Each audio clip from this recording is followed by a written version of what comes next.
Welcome to this week's episode of Auto Trader's Roadmap podcast.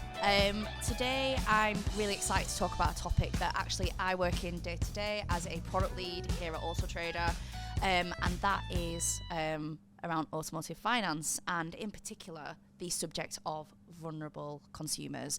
Now, I'm not going to talk about this topic alone. I do have two very prestigious. I'll tell you that. Yeah. Two colleagues of mine today who are going to help me on this journey to talk about vulnerable consumers, and that is Damian Robinson, who is a principal product lead here at Auto Trader, who looks after our automotive finance area, and Rachel Leaf, who is a compliance officer and does a lot of collaborating with us on a daily basis around the features that we build. So welcome. I guess just to kick off the conversation, vulnerable consumers, why are we here today talking about that subject? I think vulnerable customers or consumers was a new concept for us at Auto Trader. We were releasing a product a couple of years ago around finance for finance applications, and as part of that discovery, we work with Rachel and the compliance team around the requirements and that aspect, and Rachel and team really introduced us to vulnerable customers. And I think one of the things why we're talking about it today is the importance that we see in that subject, and actually how much it's helped us design the products. But I think Rachel and the team have definitely played that role in introducing that for us. Yeah, definitely. Yeah, I think working in compliance and being regulated by the FCA, consumers are always our focus in compliance. So looking out for vulnerable customers as well is a big part of that. So it's looking out for every consumer regardless of what their circumstances are and what their needs are. Yeah, brilliant. So vulnerable consumers, this feels like quite a broad terminology. What do we mean by that? There might be a few people listening in today who think, okay, what is this episode about? What do we actually mean by that phrase? Because I think when you think of somebody who is vulnerable, you often think of someone who might be in an extreme kind of circumstance in their life. So yeah, it'd be good to just kind of tap into that. What do we mean when we talk about it in our everyday jobs? I think, as I said, it was actually a new concept to us, and I think because finance is a regulated product, we had to go down a certain line, and as I said, Rachel introduced us to that area, and I think it's very much linked to accessibility. And when we think of that area, I know Stu, Rachel, and Nat have been on this podcast actually talking about that subject. But vulnerable customers goes beyond that topic. And I think it's wide-reaching, as you said. And I think there are different areas that we have looked at that we previously wouldn't have even considered. And I think it's down to Rachel introducing those topics really for us to kind of look into.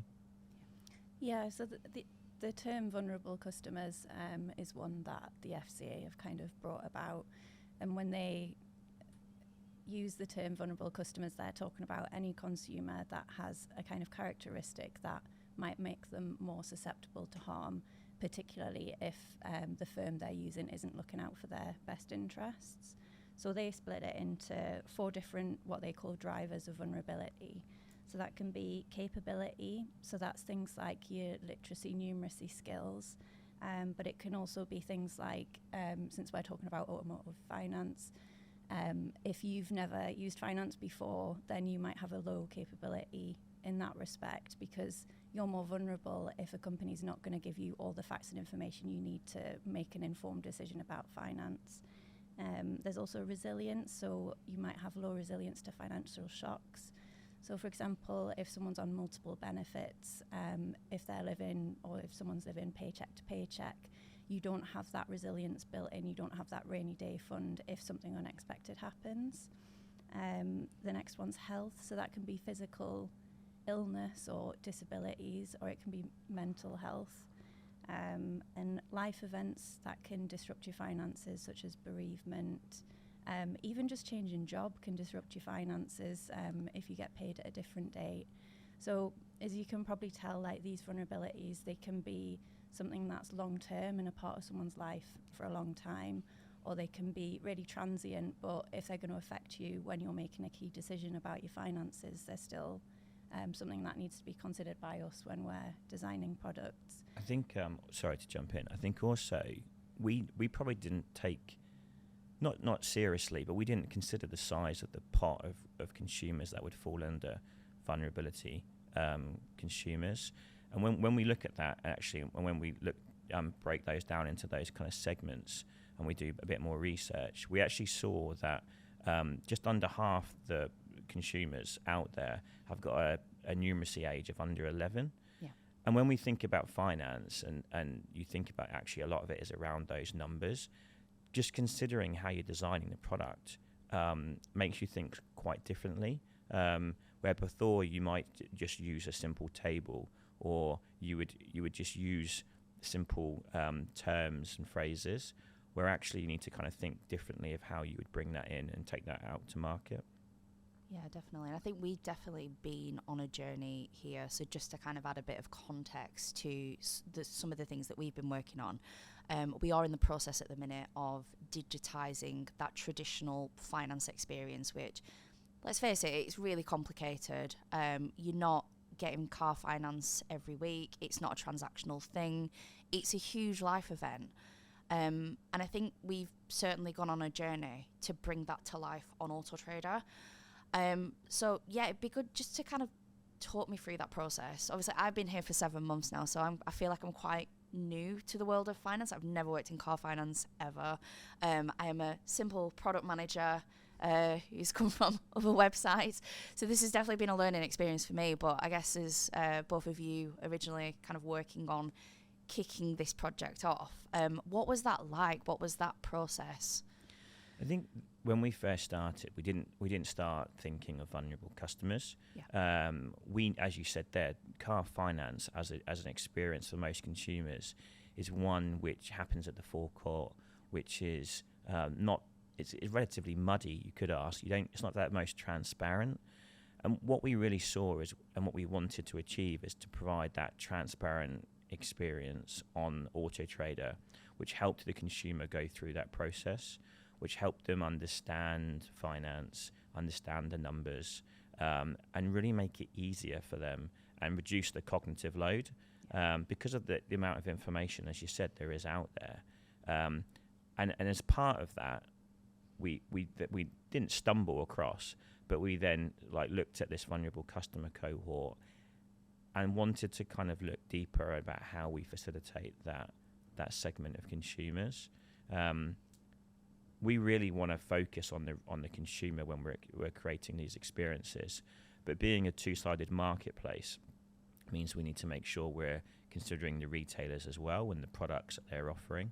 But it's an area where I think previously we thought of, and this is where this subject came about, is vulnerable customers was a small segment of consumers, where actually when we've looked at that, it hasn't become the case, and actually we need to make sure we're catering for that segment a lot more. Yeah, and I think with this product being an online journey, it's really important that we get that part of it right, because we're not able to distinguish when someone's going through an online form. It's very difficult for us to distinguish if there's any vulnerabilities that we need to support them with. So you need to take a bit more of an informed view and do your research and think about, well, what are the most likely vulnerabilities in this target market, and how can we design the online journey to support that? Yeah, I think the key there is, we don't just want to do a tick box exercise because we've been told from a regulatory, big word, point of view. Obviously, we want to care a bit more deeply about that. We want to use that as a guidance. And I think you definitely hit the nail on the head there, that it's not, we don't need to cater to every single little need. We could be there forever. But what we do want to do is think about the journey itself. What is it? Who's going to be impacted the most if we don't do the right thing at a certain point in an application or through a funnel? Yeah, that it's we've a good missed. point. I think also when a lot of product people work with compliance, they see them as, sorry Rach, annoying, a blocker. They see them as more of a hazard to overcome. Where actually, I think one of the things we've done really well with this project is to work with compliance from the very start And what that does is actually helps the actual end result. They haven't played a role which says, no, you can't do this, you can't do that, you have to do this, you have to do that. They've actually listened to the needs. They've informed us of some really important things actually to help us create an inclusive product. And bringing them on that journey just means hopefully we'll have a rounded product rather than frustratingly get to the end of the journey and then compliance says no and you're kind of like very annoyed and then going back to the drawing board. Yeah, I think that's probably something that's happened in the past, isn't it, where in compliance we've not got there early enough, and then product and design have come up with these ideas they're really passionate about, and then because we've only come to it later in the day, you then have to say we're going to need to roll back on certain things, and that's not news that anyone wants to give. And we want to be part of it right from the start, like we were with this product, and then it means we can just work together collaboratively, and not just be the people that say no and ruin everyone's They dreams. still do say no certain times. Don't get me wrong. Definitely things we've worked on where it's been like, absolutely, we could never put this live. And I think it's really interesting that you mentioned things like collaboration, because we do have that here. I think that as someone, who has been here for under a year, it's really great to see. I hear the word healthy tension a lot, and I think that is, I think that's quite a true thing that we do here. I think it's right to have diversity of thought in everything you work on. I don't think as a product manager, I always think that I make the best decisions sometimes. Sometimes I just need that extra support, and I guess in a way in ourselves, like if we kind of have our own vulnerabilities, we can work together. And I think this is where diversity of thought is really useful, that you get those different views as you're building the products. And I think the outcome everyone's trying to get to is the same, but they come at it from different angles. And even though we're looking at this subject around vulnerable customers, and there's a definition from a compliance point of view about what a vulnerable customer is. And I think then when you look at that in the real world and actually say, how does a customer who has low financial knowledge go through this journey, there'll be a textbook response from compliance.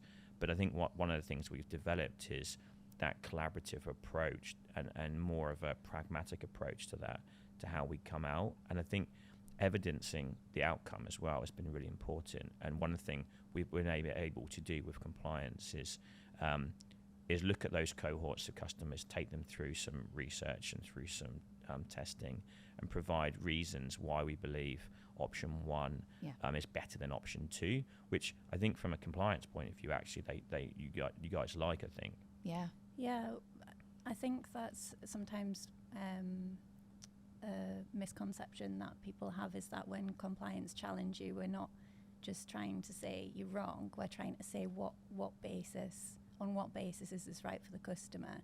And if we can evidence that through research or testing or MI, then in compliance we've got more of an appetite to say, okay, let's go with this, and we can mitigate it in X, Y, Z ways. We can do some of what you want whilst making it compliant. If we were to do a test and it wasn't right for the consumer and that was the outcome, then obviously that's when we're going to push back and say we don't think this is the right direction to go in. But a lot of the time we're talking about the same things, but we just use different language, and we want the consumer to get the best outcome, and want the product to have good performance, and that means consumers being happy with their product. So ultimately we do want the same things. Definitely, and I think it's interesting that you've mentioned as well that I think as long as the evidence is there from consumers and we have that feedback, that's how we can move forward. I know that we had a conversation the other day about a feature actually, and we were kind of on the fence about how it could be interpreted, and there's many different ways that someone can look at terminology or how we state things in things like adverts or the application process. And I know we had a really interesting discussion the other day where we just said, like, let's do some user testing. Let's see what consumers say. Is it misleading? Is it how we think we've interpreted it? What do consumers say? And I think that's going to help us it's kind of like unsticking yourself from like the process of deciding on the feature. So I think it really helps. And I think that certainly as a product manager, I've worked in roles in the past where it's all about conversion. It's all about how you get a consumer to do a job, get from A to B. And I think in this role, it's quite interesting because you're still effectively kind of doing that, but in a different way, where you put more thought into how you treat a consumer, how you communicate to them, how you introduce friction points that are actually beneficial to them. Yeah, I mean, Do you think that's different, Rach, to where you've been before? yeah, certainly. I think there's still elements where we look at funnel conversion, because there's no point us having a product and no consumers are going through the journey. I think we all want that goal. We want more consumers to use that digital experience for finance. But I think where it differs is there's different perspectives of metrics. So yeah, you'd look at conversion, but it's not just conversion. You'd look at other things as well, such as approval rates, which is a big metric that we look at. And that definitely gives us an indication of whether we're introducing the right kind of finance offers from the panel of lenders that retailers use. I think that's an important factor. So I think it's, you've got that leading metric, but I think there's so many underlying things and supporting things you can do that actually, by our logic, we are doing the right thing. We're not, you hear a lot like dark patterns, if you go on Amazon or, attachment's a big thing as well, things like that. And it's not something that needs to be our main focus. It's just an element of that overall picture. I think in this world, when we're thinking about vulnerable customers and also thinking about the performance of the finance application process, they're very similar in a normal product life cycle process, as in we will put that product out there, we will test it, we will learn, and we will iterate. I think the big difference is actually around the framework. So where Agile methodology is potentially more loose than what compliance would like it to be. Actually, we're building a framework around that change management. And one of the things with this area as well is understanding who are those vulnerable customers as we go through that journey. So one of the things we've had to do is to consider the target market for finance and evidence who goes through that journey, and then consider the outcomes. And like you just said there, some of them will be funnel analysis, but we also will want good outcomes for consumers to make sure they are not mistreated, they understand the outcome. That not necessarily is a business kind of revenue goal, or it doesn't get maybe more people through the application journey overall. But what we're trying to make sure we are good for the consumer, and we're protecting that consumer, because if we just look at that funnel, and if we get as many people through that funnel, probably we're not doing what we should be doing, and we'll probably get complaints, and then actually we'll go back round that circle and Rachel and team will probably come back and knock us on the head probably. So that's what we'd be looking at in compliance. The MI would be looking at kind of cancellation rates, complaints, feedback, that kind of thing. And if you've got a lot of people going through the funnel but you're getting a lot of cancellations and so on, then something's not quite right there. If you've got good conversion, good performance, good feedback, then a good conversion figure is not a bad thing. It means you're getting that target market in there, and they're getting a product that they're looking for, so they're getting a good outcome. It's just we want to avoid the situation where people are ending up just shooting through this funnel without even thinking about it, applying for finance, and then ending up with finance terms that are just absolutely not right for them, that they're then stuck with. Yeah, and I think as well it does target, I know you mentioned the kind of personas at the start that we would consider as part of a vulnerable consumer. And I guess one of them is, if you are in a position where you might not be great with money, and I think that sits on a spectrum. You could have a little bit of debt, you could have a lot of debt, you could be just an impulsive person, and I think that reveals vulnerabilities in yourself sometimes. And I think I like the fact that at every point that we've put in that journey, there is that supporting content for those who need it. And I think there's natural points where it's not too much of a really slow and long drawn out, more than necessary process, but it's there if you need it, if you need that information. That's always what we're looking that for, human isn't it? element. It's for the people that know about finance and are understanding it, they can just go ahead and select their terms. For people that are a bit unsure and want that extra information, it's there for them to access right where they need it.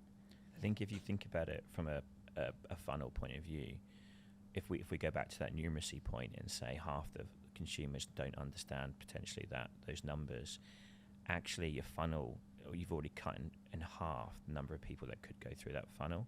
So I think, as you said, being inclusive in your design and thinking of those different cohorts of consumers will hopefully benefit the business. And I think that's one of the big things that we've probably seen and learned as we've gone through this process is actually, like you said, it isn't a tick box process. It's not just, we've done something for compliance and we've done that job. Actually, it should improve the conversion, and we see benefit out of the back of that, which isn't our only goal, but it does obviously help. Yeah, because I think if AutoTrader wanted to bring an online finance application to market and do it quickly, we could have done it and just put a lot of, small terms and conditions and ticked all of the rules off. Yeah. But that's not really how we want to go about it. We want to do the right thing for the consumer and make it a really consumer-friendly journey. Don't want to do just the minimum that's required of us by the regulations. And that's what I like about doing compliance here, is that we have that back and forth in that challenge, and it's good for me as someone who works in compliance to be challenged and to think, well, what can we do with this? What's possible? It's interesting, your healthy tension point, because it can get robust in those conversations. But again, robust, is that what we're calling it? No, I agree. And I think that, something that I've found really useful here is obviously we've got a team of UX designers who work behind the scenes to make this really amazing experience. And what I have appreciated, I guess in the past few months, just working on features where we'll get together around a screen and we will just mob over the design. It doesn't have to be in its end state. There might be different views, there might be different perspectives, but I think it works a lot better than I just send you an email and I'm like, right, this is what we're thinking, this is the idea that we have. It brings it to life, and I think that I'm definitely a fan of being in person or getting on a call rather than if someone sends me a Slack message or like an email and they've explained something, I have to read that a few times sometimes. Yeah, especially when it comes to certain compliance things. Yeah, they are complex to understand, and it's so much easier when you can speak to someone just directly. Get around the table. And I think as well, it's that human tone of things where how you might say something in an email or explain something is a lot different versus if you're in a meeting and you're like, right, well, the reason why I think this is because and it brings the designers on board as well. I think it's certainly they've really appreciated it. Yeah, it's much less of a kind of compliance says no because of this rule in some random book somewhere that they don't care about. It's more like, but the reason that rule's in place is because of this, so this is our end goal. And it's nice to have compliance as part of that product kind of area. I've definitely worked in roles in the past, particularly with things like data protection or privacy. And I think sometimes you'll speak to somebody in a team and they'll be like, right, well, if you're thinking of doing this, this is just the guidelines, and they don't want any part in the feature for whatever kind of reason. But I like the fact that you and, Mark, who is also a member of the compliance team, you give ideas as well, you give solutions. It's not just, no, you can't do that because of this. But how about, if you're a consumer on that journey, and it just helps. And again, it's not you just being in an echo chamber of product. There's other people with different expertise. I think it really helps. We've definitely been on a journey. I think when we first became authorised for finance, compliance were a lot stronger in their views, and the way that we worked was different. And we've grown and developed over the years. I think, it's the way we work. It isn't really a traditional compliance role, to be honest. It's much more hands-on. Compliance is normally a bit of a separate function, and they don't get involved directly in the development of things. But I think it really benefits us. Yeah, for sure.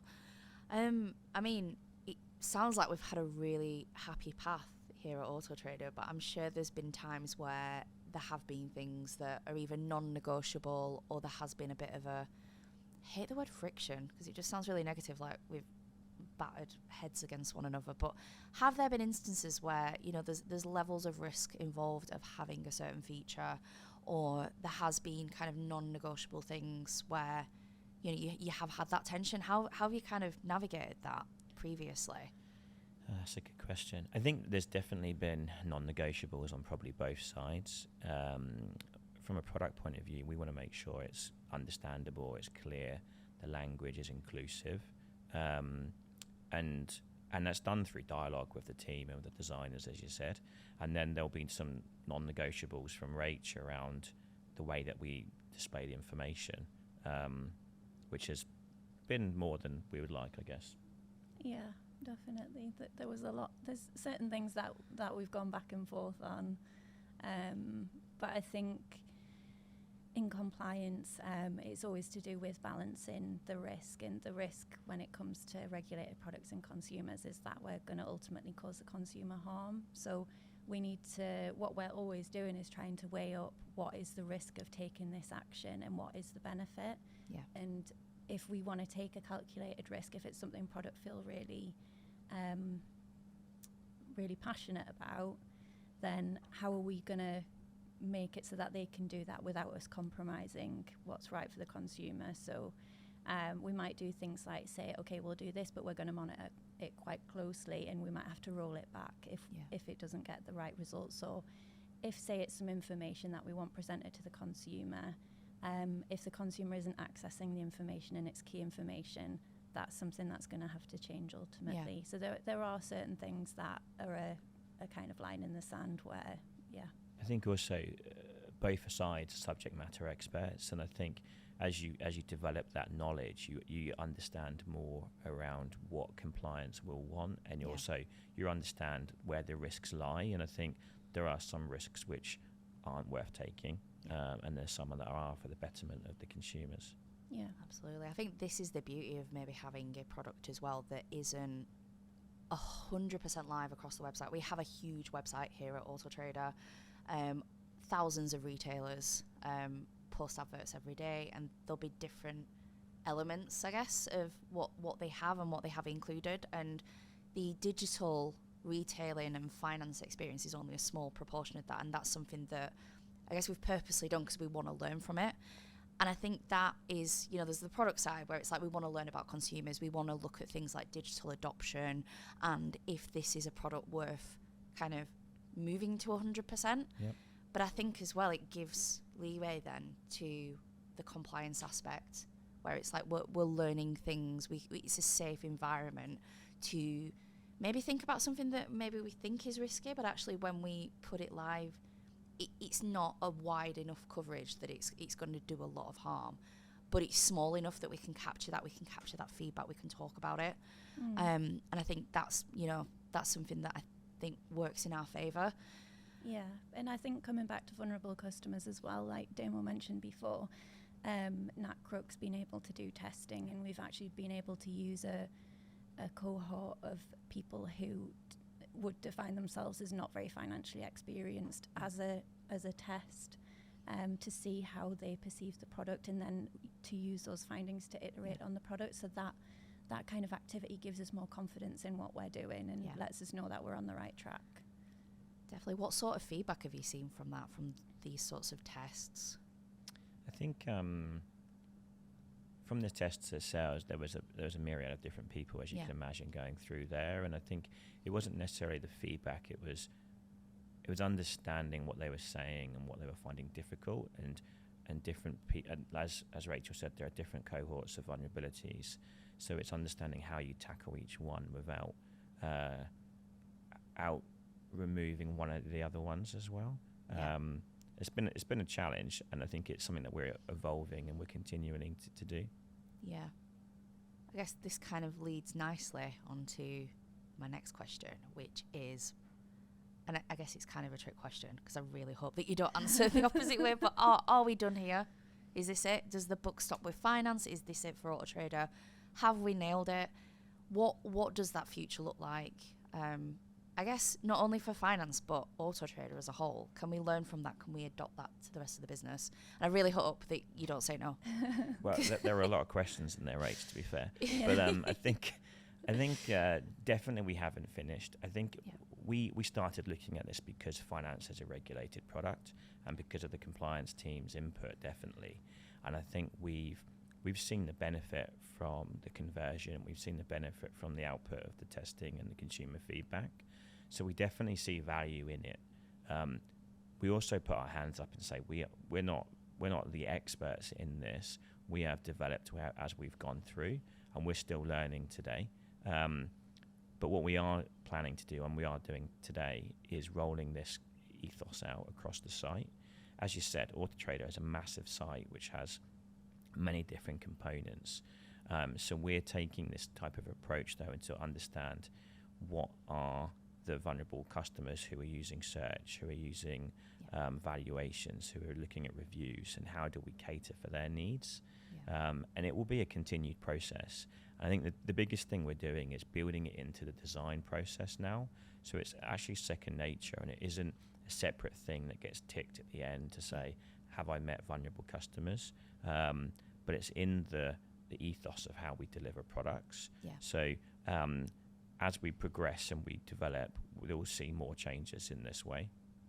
Yeah, and from my point of view, working in compliance, I'm always going to be focusing on regulated products, but I think it just feels right that any consumer using AutoTrader should be able to have the same experience regardless of what particular product they're choosing. So it just feels like the right thing to do, to make all products accessible and inclusive of whatever needs consumers or retailers have. I think what we do as well, and what we are doing, is bringing that compliance team in to the other areas of the business as well. So you don't get the case where Rachel says no right at the end and that frustration. So I think both of those elements will really help accelerate that speed. Definitely. And I think it's like, it does actually meet our, I guess, what AutoTrader stands for. It is that guide to buying a car. And I think without that, like, guidance, that support, that, I guess, like, user-friendly kind of attitude that I think, it does resonate across the website. I think without that, like, we're already inherently doing it without needing to. So yeah, I think it really shows, and I think this, through caring, I think this is what will bring us success and just create a really great experience for consumers. 100%. Cool. Well, that's all we have time for this week. Thank you so much for joining me on the sofa. Thanks for having us. And yeah, make sure to subscribe to us on YouTube and follow us on Spotify. And we will see you next week.